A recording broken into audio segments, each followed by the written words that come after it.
ಯಾರೋ ಒಂದು ಪೋಸ್ಟ್ ಬಹಳ ಚೆನ್ನಾಗಿ ಹಾಕಿದ್ರು.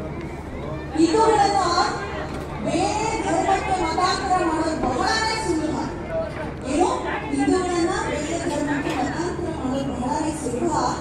ಆದ್ರೆ ಹಿಂದೂಗಳನ್ನ ಬೊಟ್ಟಿಡಿ ಅಂತ ಹೇಳಿ ಅಯ್ಯೋ ಓಲ್ಡ್ ಫ್ಯಾಷನ್.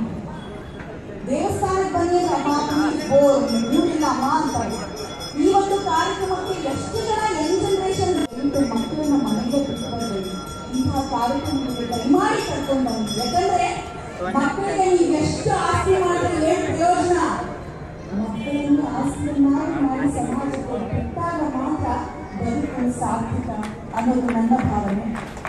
ಮಕ್ಕಳನ್ನ ಈಗ ಈಗಿನ ಕಾಲದ ಮಕ್ಕಳು ಆಗ್ತಿಲ್ಲ. ಆಗಿರೋ ಮಕ್ಕಳನ್ನ ಸರಿ ದಾರಿಯಲ್ಲಿ ಕರ್ಕೊಂಡು ಹೋಗ್ಬೇಕು ಅಂದ್ರೆ ನನ್ನ ಕಾಲಘಟ್ಟ ಅಪ್ಪ ಅಮ್ಮಂದಿಗೆ ಬಹಳ ಬಹಳ ಕಷ್ಟ.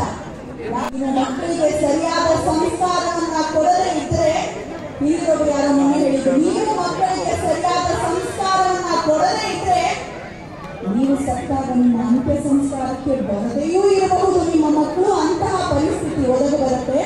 ಜೋಪಾನ ಅಂತ ಹೇಳ್ತಾ ಎಲ್ಲರೂ ಒಬ್ಬಟ್ಟಿನಿಂದ ಅದ್ಭುತವಾಗಿ ಅದ್ದೂರಿಯಾದ ಗಣಪನ ಉತ್ಸವ ಮಾಡ್ತಾ ಇದ್ದೀರಾ. ಎಲ್ಲರಿಗೂ ಶುಭವಾಗಿ ಎನ್ನುತ್ತಾ ಈ ಕಿರಿಯರು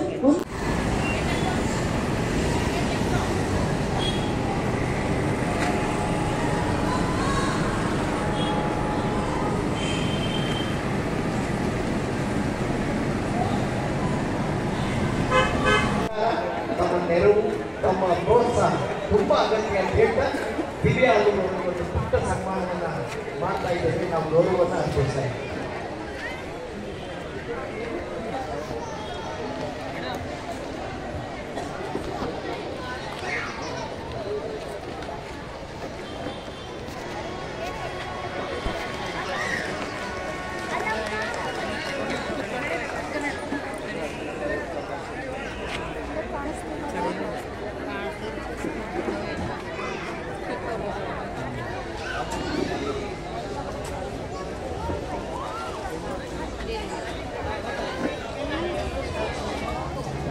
thank you so much Divya ಅವ್ರಿಗೆ ಮತ್ತು ಆಡಿಯೋಗೆ. ಈಗ ಇನ್ನೂ ಮತ್ತೆ ಎಲ್ಲ ಕಥೆ ಹೇಳ್ಕೊಂಡು ಪುರಾಣ ಹೇಳ್ಕೊಂಡು ಕಾಯಿಸಲ್ಲ, ಏನು ಕಲ್ಕೋಣ ಕಾಯಿಸಲ್ಲ ಶುರು ಮಾಡೋಣ. ಈಗ ನಿಮ್ಮೆಲ್ಲರನ್ನ ರಾಜ್ಯಸಭೆಗೆ ವೇದಿಕೆ ಮೇಲೆ ಬರ್ಮಾಡ್ಕೊಳ್ತೀನಿ. ಕಲರ್ಸ್ ಕನ್ನಡ ವಾಹಿನಿಯಲ್ಲಿ ವಿದ್ಯುಕ್ರಿಯ ಮೂಲಕ ಹಾಸ್ಯದ ಚಟುವಟಿಕೆಗಳಿಂದ ನಮ್ಮ ನಿಮ್ಮ ಹೆಚ್ಚಿನ ಸಂಗೀತ ವೈಭವ ಕಾರ್ಯಕ್ರಮ. ಈ ವೇದಿಕೆಗೆ ಇಂದು ಹೆಸರಾಂತ ಕನ್ನಡ ಚಿತ್ರರಂಗದ ಹಿನ್ನೆಲೆ ಗಾಯಕರಾದಂಥ ಅನುರಾಧ ಭಟ್ ಅವರು, ಕಂಬದ ರಂಗಯ್ಯನವರು, ಜಾನಪದ ಕೋಗಿಲೆ ಸವಿತಕ್ಕನವರು ಹಾಗೂ ರವಿರಾಜ್ ಅವರು, ಪುಷ್ಪಾರಾಧ್ಯರವರು ಹಾಗೂ ಇನ್ನು ಹಲವು ಕಲಾವಿದರಿಂದ ಸಂಗೀತ ಕಾರ್ಯಕ್ರಮ ಹಾಗೂ ನೃತ್ಯ ಕಾರ್ಯಕ್ರಮ ಕೂಡ ಇದೆ. ಅವರುಗಳ ಒಂದು ಸೇವೆ ಮಾಡಿದಂಥ ಕೋವಿಡ್ ವೈರಸ್ ಅಂತ ಹೇಳ್ಬಿಟ್ಟು ಒಂದು ಕಾರ್ಯಕ್ರಮ ಮಾಡಿ ಅದರಲ್ಲಿ ಅವರಿಗೆ ಅವರ ಸಾರ್ಥಕ ಸಾಧನೆಗೆ ನಮ್ಮ ಅಭಿನಂದನೆ ಅಂತ ಒಂದು ಕಾರ್ಯಕ್ರಮವನ್ನು ಮಾಡಿದ್ವಿ. ಇದರಲ್ಲಿ ಕೇವಲ ಡಾಕ್ಟರ್ಸ್ ಮತ್ತು ನರ್ಸ್ಗಳಿರಲಿಲ್ಲ. ಇದರಲ್ಲಿ ಎಲ್ಲ ರೀತಿಯಲ್ಲಿ ಸಮಾಜದಲ್ಲಿ ತನ್ನ ಮನೆಗಳನ್ನು ಬಿಟ್ಟು ತಮ್ಮ ಜೀವದ ಅಂಗನ ತೊರೆದು ಸಮಾಜದ ಸೇವೆ ಮಾಡಿದಂತಹ ಕೆಲವು ಸೇವಾಕರ್ತಗಳನ್ನು ಗುರುತಿಸಿ ಅದರಲ್ಲೂ ಜೀವನದಲ್ಲಿ ಪ್ರತಿಯೊಬ್ಬ ಮನುಷ್ಯನ ಅಂತಿಮ ಸಂಸ್ಕಾರ ಏನಂತೀವಿ ಆ ಕಾರ್ಯಕ್ರಮದಲ್ಲಿ ಸುಮಾರು 106 ಹೆಣುಗಳನ್ನ ಬಿರುದಲ್ಲಿ ಸುತ್ತಾ ಇರ್ತಕ್ಕಂಥ ಆ ಒಂದು ಇವುಗಳನ್ನ ಸ್ಮಶಾನದಲ್ಲಿ ಕೆಲಸ ಮಾಡಿದೆ ಅಂತ ಗುರುತಿಸಿಬಿಟ್ಟು ನಾವು ಇಲ್ಲಿ ಒಂದು ಹೆಚ್ಚು ಜನಗಳಿಗೆ ಒಂದು ಕಾರ್ಯಕ್ರಮವನ್ನು ಮೊದಲು ಮಾಡಿದ್ದು. ಅದಾದ ನಂತರ ಒಂದು ಆರೋಗ್ಯ ಮೇಳ ಅಂತ ಹೇಳ್ಬಿಟ್ಟು ಇದು ನಮ್ಮ ಜೈನ್ ಸೇವಾ ಫೌಂಡೇಶನ್ ಅಡಿಯಿಂದ ನಮ್ಮ ಉಮೇಶ್ ಅವರು ಈ ಜೈನ್ ಸೇವಾ ಫೌಂಡೇಶನ್ ನ ಮುಖ್ಯಸ್ಥರು ಹಾಗೂ ಮ್ಯಾನೇಜಿಂಗ್ ಟ್ರಸ್ಟಿ ಅವರ ಒಂದು ನೇತೃತ್ವದಲ್ಲಿ ಸುಮಾರು 5,000 ಜನಗಳಿಗೂ ಹೆಚ್ಚು ಉಚಿತವಾದ ತಪಾಸಣೆ ಹಾಗೂ ಉಚಿತವಾದ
Bade, ini oma, time apa?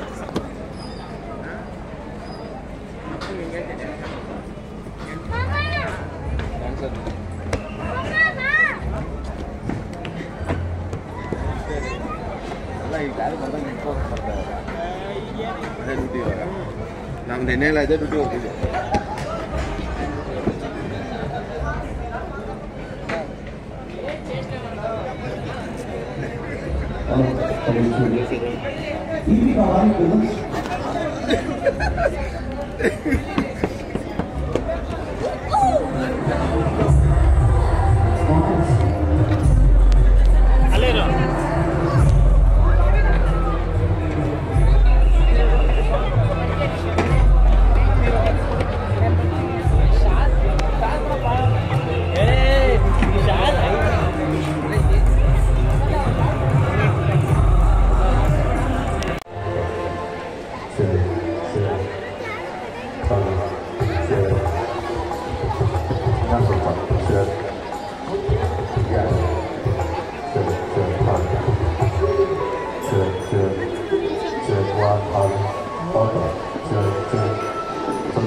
ಅದರಲ್ಲಿ ಮುಖ್ಯವಾಗಿ ಹೇಳಬೇಕಂದ್ರೆ ಅನೇಕ ಮುಖ್ಯಮಂತ್ರಿಗಳ ಕಾರ್ಯಕ್ರಮಗಳು ಅದು ರಾಜ್ಯವನ್ನು ಹೊರತುಪಡಿಸಿ ಇವರು ತಮಿಳುನಾಡು ಇರ್ಬೋದು, ಆಂಧ್ರ ಇರ್ಬೋದು, ಕರ್ನಾಟಕ ಇರ್ಬೋದು, ಅದಾಗಿರುವ ನಮ್ಮ ರಾಷ್ಟ್ರಪತಿಗಳ ಕಾರ್ಯಕ್ರಮಗಳನ್ನ ನಮ್ಮ ರಮಣ ಅವರು 2 ಸಾರಿ ಮಾಡಿದ್ದಾರೆ. ಅದಕ್ಕಿಂತ ಹೆಚ್ಚಾಗಿ ಮೊನ್ನೆ ನಮ್ಮ ಹೆಮ್ಮೆಯ ರಾಜ್ಯದ ಪ್ರಧಾನಮಂತ್ರಿಗಳಾದ ನರೇಂದ್ರ ಮೋದಿ ಅವರ ಕಾರ್ಯಕ್ರಮವನ್ನು ನಿನ್ನೆ ವರ್ಷ ಕನ್ನಡ ಪ್ರದೇಶ ಸಾಗರ ವತಿಯಿಂದ ಕನ್ನಡ ಪಾಠಗಳನ್ನು ಅರ್ಪಿಸ್ತಾ ಇದ್ದೇನೆ. ಈ ಸಮಿತಿಯಲ್ಲಿ ವಿಭಿನ್ನ ಮನಸ್ಸಿನ ಹಲವಾರು ಜನ ಇದ್ದಾರೆ. ಆದರೂ ನಮ್ಮ ಜೈನ್ ಫೌಂಡೇಶನ್ನ ನನ್ನ ಪ್ರೀತಿಯ ಉಮೇಶ್ ಮತ್ತು ನನ್ನ ಅಭಿಮಾನದ ಕಿರಿಯ ಸಹೋದರ ಕೃಷ್ಣೇಗೌಡರು ರಾಮ